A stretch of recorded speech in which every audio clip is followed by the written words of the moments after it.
making hip hop and trying to, it's whereas once it was this sort of free for all where, oh my God, we can sample anything and and suddenly it's like, nope, there's a big lawsuit and that's all shutting down, and you have this fear that you can't create what you want to create because there could be liabilities and consequences, and living in that zone with Reza was like the opposite of that. It was a forged in, the furnace kind of free-for-all of creative freedom, and somehow he kept this vision sort of intact and going, and it was an incredible experience. And I can't say and so Raul and I went on to work together after that play.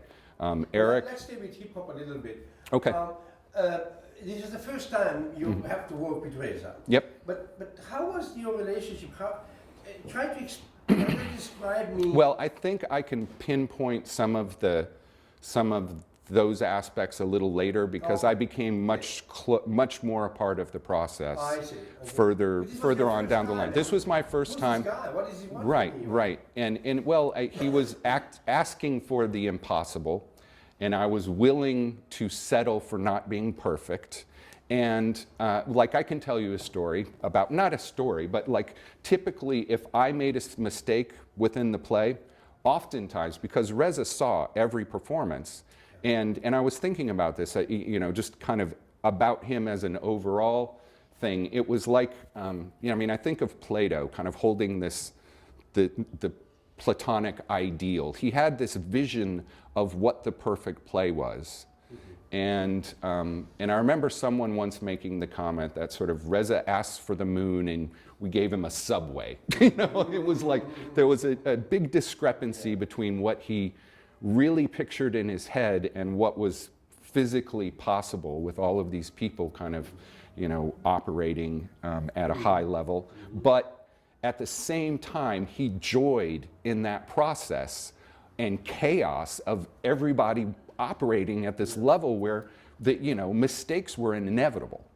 And so I found I had to be very, very careful because it was almost jerry-rigged. And I even remember the whole mixing board was backwards because we just started this process, and by the time I realized that it was too late to fix it, and so if I wanted to send a sound to one side, I had to throw it to the other side on the mixing board. Everything was just, nothing was easy about it. But we managed to get to the point where it was everything we need to have was pretty much there. And so what I was getting to in a kind of digressive fashion was that if I made a mistake, more often than not, Reza would be furious because he noticed every single mistake, and then about 2 hours later he would say, "You're going to do that every night." So I had to be very, very careful. I had to recreate my mistake because it surprised him, and he delighted in that ultimately. But he'd be furious and pissed off at you for making the mistake, and then realize I don't think I can watch the play tomorrow night without that little delight of, So very interesting. Yeah. That's the way you are. Yeah, absolutely. You found art or meaning in mistake. And there's a good segue if we can go from this into the next play I worked on, which was Boogeyman. So before, I'm not exactly sure of the timeline. I know that I believe that we mounted hip hop in Montreal before we did Boogeyman. I'm pretty sure that was the process. Something like that. And so I became a part of the family, and it was clear that I loved the work. I loved working with Reza. It was terribly challenging, but I was forming these relationships with the other people involved, and my girlfriend was also in the company, and it was just, it wasn't a company yet. It wasn't quite Dara Luz, but it was on the way. And so I guess I won't get quite to Boogeyman yet, because Montreal was an insane experience. The problem, I don't have anything to show from Montreal. Okay. You can mention that you went to Montreal, but there's nothing I show. Well, you can mention that it was a part of the life of the hip hop waltz of Eurydice. And basically that was the stepping point, as I understand it, it was sort of our introduction to the international community, and it was because of that performance that we then went on to be able to find the support we needed to get to Europe. So it was a big stepping stone, and it was the first recreating of one of Reza's works from one venue into another venue, which was a kind of daunting thing to think about, considering the technical complexity of it all. So Montreal, I'd like to speak about just a little bit, because for me personally it was and that was for me where everything was sort of forged. It became, it sort of tipped into this other thing. The fact that we survived it meant that we could go on stronger and take on these other things. And so I think it was just Raoul and I who went to Montreal with the play. Eric decided not to he was kind of done. And again, not everybody could. Reza was very, very, very difficult to work with. And if you were going to work with him, he was going to test every limit that was possible. He was going to push you harder than you ever thought you could be pushed, and make you do things you never even realized you were capable of. I think that was typical for everyone who worked with him, and either you could live with that and grow from it, or just be like, this is just too much. I have a life elsewhere, and I'm going to do other things, and I wish you well. I love that, because I need that. That's the way it is. Yep. And so when we got to, and again, there was sort of this shakeup, because the play was going to Montreal from the theater center, and so Raoul and I ended up going with it, although I think at that point, some of the more seasoned professionals were thinking that it would be a better performance if they had a higher caliber of seasoned veterans doing the technical work, but Reza wouldn't hear any of it. He was like, no, these are my people that made this. They've proven themselves to me that they're capable, and Raoul and Galen are going. So we're like, okay. So Raoul and I kind of went with this idea that the sound system would be set up for us, and we would get there and kind of figure out what we needed to figure out, and kind of translate all of the technical things that needed to happen into the new venue. And we got to the space the first day, and there was no sound equipment. We were just like, oh, okay, well, I guess they're coming soon. And so Raoul and I went out to have lunch and came back, and all of the sound equipment was sitting in the middle of the stage, and there was nobody there to set it up. So basically, for the next 2 or 3 days, we had an extreme crash course. I mean, there were other people there that could kind of help us, but we ended up, doing a lot more sort of the physical laying out of the sound system than we had anticipated. And then the rehearsals were very, very tough. And by the time, and Reza was just wound up, because again, this was his opportunity to present to the international community. And I wasn't even positive we were going to have the sound system until like the day of the first performance.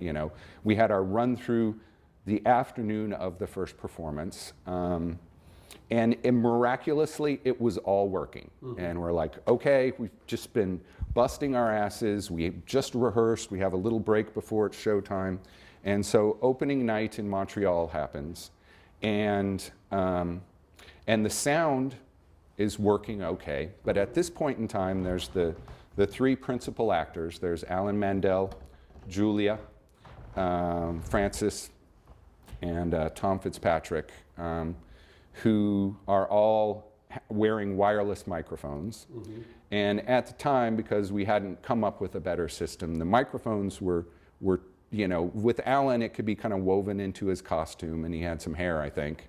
But Tom and Julia both had shaved heads and were naked during portions of the play. And so the microphones were taped to their heads. right? And so, and this had been an issue I'd struggled with during the performances at the theater center. I mean, looking back, it's amazing to me that we did that show 8 days a week. It was like, team sports. It was, incredibly physically and emotionally demanding for all of us. But, we'd done that, we get to Montreal, and I think because everyone was so nervous, within 20 to 30 minutes, the first mic shorts out because they would sweat and it would start, shorting the mic out, and then I'd get somebody backstage to replace the mic. Meanwhile, if I'm trying to communicate like that, I'm probably going to miss one of my sound cues because something's happening all the time, and it starts this almost train wreck process. But I'm battling, and we get a new mic on. Julia, or Tom was the one who was, he was sweating up a storm, and everybody was nervous, and this was a big thing. And then suddenly Alan's mic goes out, which never happened. And we're running out of microphones, and this is 30 minutes into the play, and Reza is, for this performance, sitting in a chair right in front of the mixing board. And he's standing up and screaming at me. And every time he does that, I'm like missing something else I'm supposed to be doing. I'm trying to communicate with backstage, and I'm just, it's amazing to me that I even barely survived. And so what we ended up having to do, the only solution I could come up with, because we're burning through all the microphones we have, is to kind of try and bring the music down a little bit, because Alan is like screaming from the stage because he understands kind of what's happening. So I'm trying to kind of, but Reza wants it strong and loud, and he wants it how it's supposed to be in his head, and he's yelling at me, and then finally just leaves, I think, because he would have killed me if he could.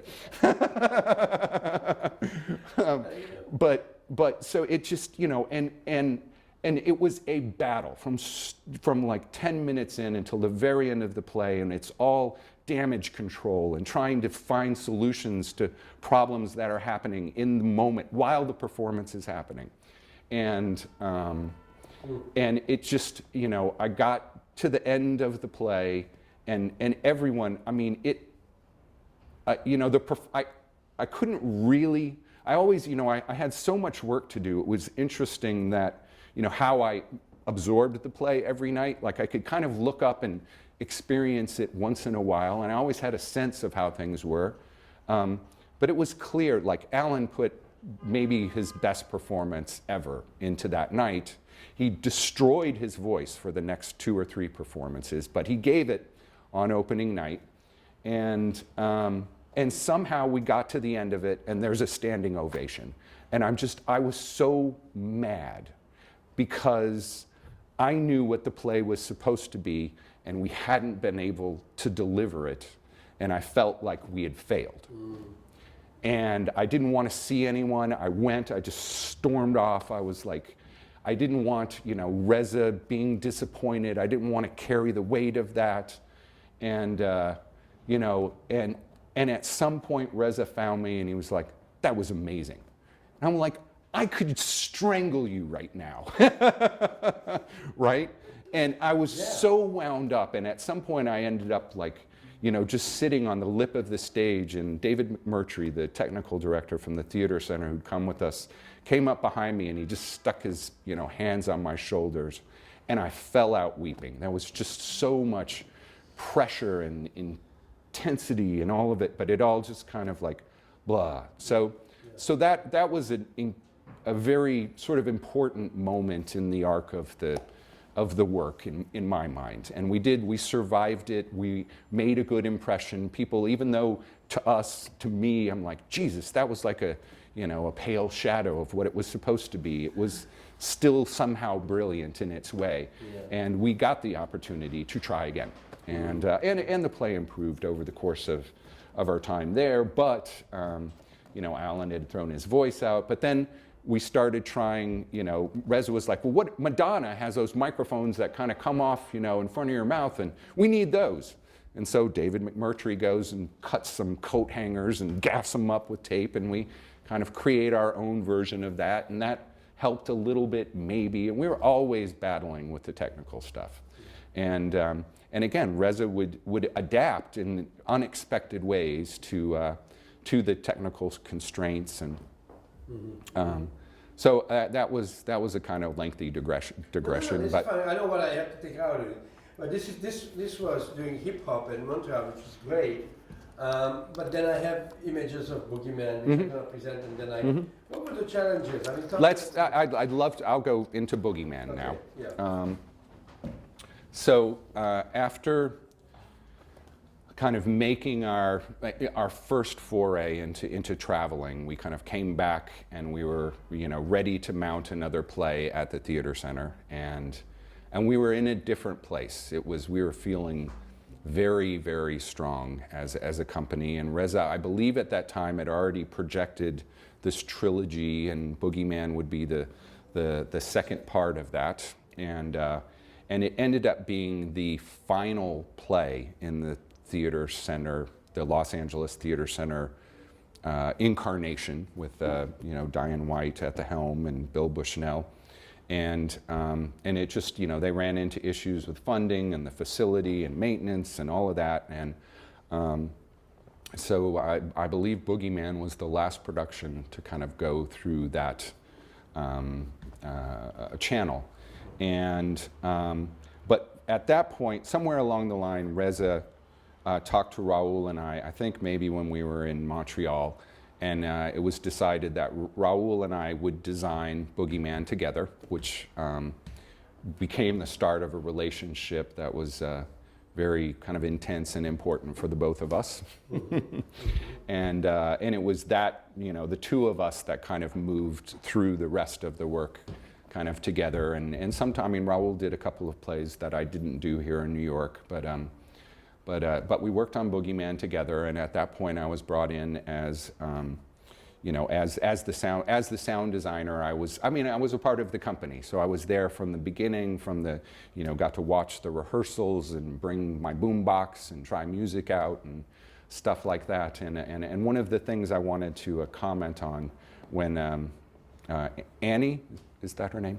Annie. When Annie was here and talking about Father Was a Peculiar Man and how it was based loosely on the brothers Karamazov, and that, but she couldn't really see in retrospect how there was any connection. That was one of the things I kind of wanted to touch on with my experience of Reza's work, is that I was really kind of amazed and surprised in going through the rehearsal process for Boogeyman, how much of a foundation in narrative there really was. He started, there was a beginning and an end and these points, and there was a story being told throughout, and he systematically erased the clues to that, and that was a very interesting process for me. And it was weird because Boogeyman ended up being in a space that was like a Hollywood Squares. There were these boxes and 3 floors. But when it was rehearsed on in a rehearsal room on one plane, and that was really kind of an amazing process. And one of my favorite memories ever of Reza is watching him kind of in front of everyone, conducting a rehearsal, and he would just you do this and you do that and you do that, and then there was one point he would do all the sound effects and in person, and so he'd be and this is happening and that's happening, and then he's like, explosion. Right? I'm just like, oh my God, this is priceless.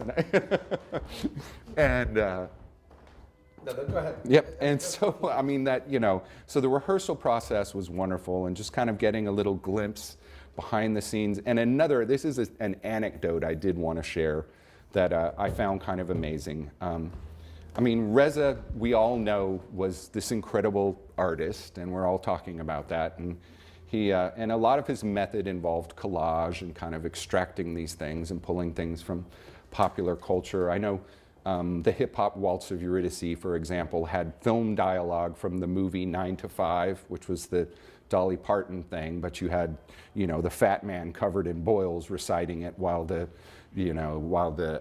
capoeira dancers are hammering baby coffins. It was a very different experience. And so in some ways, I always thought of him as kind of the consummate thief. There was just and you couldn't always tell where his sources what his sources were, and I was in rehearsal at one point for Boogeyman, and it was for a read-through, so people are just reading their lines. They're in the chairs, and he got to a point about maybe 2/3 through the read-through, where he's like, "No, wait, we need something here. Tom Fitzpatrick, you will say, 'My old mother's wheezing in her iron lung,' and he launches on this thing that's a paragraph long, and I'm just looking at him like I'd like stunned, like how in the hell did he, like, that's beautiful, that's genius, how did he come up with that? And I think 3 years later, I found the text word for word in a William Burroughs book, The Interzone. It was, and it was perfect. He must have had nearly a photographic memory, because I don't even think any of the grammar it was like literally word for word, and he just like tossed it off. And I don't, so I don't know what his process was for presenting that, but that, and it was great. It was fine. I never had any qualms with that aspect of sort of appropriating these things, and I think it made the work stronger, and his willingness to just, steal and scratch and scavenge and come up with things, and just, it was amazing. And so, in kind of witnessing the process of Boogeyman going from rehearsal into the space, I really, as I mentioned, was kind of surprised to find most of the narrative kind of disappearing, and that it became much more about just the sort of emotional beats. And to my mind, what ended up happening with his work was more like a musical score than it was based on a script.